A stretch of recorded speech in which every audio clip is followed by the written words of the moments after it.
Zimbabwe ने पाकिस्तान को दूसरे टी20 मैच में 20 रन से शिकस्त देकर सीरीज 1-1 से बराबर कर दी। जिम्बाब्वे के खिलाफ दूसरे टी20 मैच में शिकस्त खाने के बाद अब तीसरे और आखिरी टी20 मैच के लिए पाकिस्तान की टीम में ताबड़तोड़ तब्दीलियां। अब जिम्बाब्वे के खिलाफ आखिरी टी20 मैच के लिए पाकिस्तान की टीम में कौन सी तब्दीलियां की जाएंगी जिसकी वजह से पाकिस्तान ये सीरीज अपने नाम कर सके। इस खबर की मुकम्मल तफसील इस वीडियो में, लेकिन मजीद तफसील में जाने से पहले अगर आप चैनल पर फर्स्ट टाइम हैं, चैनल को सब्सक्राइब करके साथ में लगी घंटी के बटन को दबा दें ताकि क्रिकेट से जुड़ी तमाम तर खबरें का शेड्यूल आपको सबसे पहले यहाँ पर मिलती रहें। अस्सलाम वालेकुम, वेलकम टू हुसैन स्पोर्ट्स।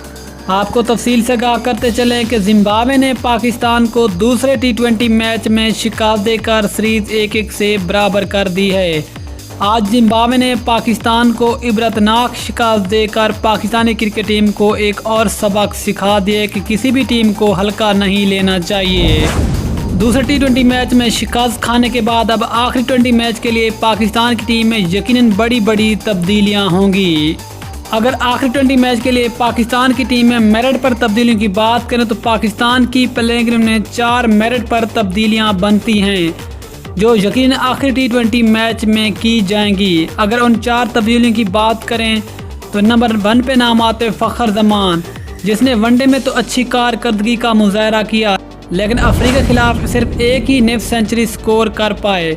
उसके बाद फ़खर ज़मान भी 3 मैचेस में बिल्कुल नाकाम रहे और अब शायद लगता है कि आखिरी 20 मैच में फ़खर ज़मान की जगह शर्जील खान को मौका मिलेगा। इसके अलावा मिडल ऑर्डर में आप आसिफ अली और हैदर अली को देख ही चुके हैं। हैदर अली की जगह आप पाकिस्तान की प्लेइंग 11 में सरफराज अहमद को मौका दिया जाएगा। अगर तीसरी तब्दीली की बात करें तो वो नाम आता है मोहम्मद नवाज़ का। मोहम्मद नवाज़ को दोबारा पाकिस्तान की टीम में शामिल किया जाएगा जबकि उसकी जगह दानिश अजीज़ को पाकिस्तान की प्लेइंग 11 से बाहर कर दिया जाएगा। अगर चौथी और आखिरी तब्दीली की बात करें तो वो नाम आता है मोहम्मद हसनैन का। मोहम्मद हसनैन को आखिरी मैच में बाहर बिठाया जाएगा जबकि उनकी जगह यकीनन हसन अली की पाकिस्तान की प्लेइंग 11 में वापसी होगी।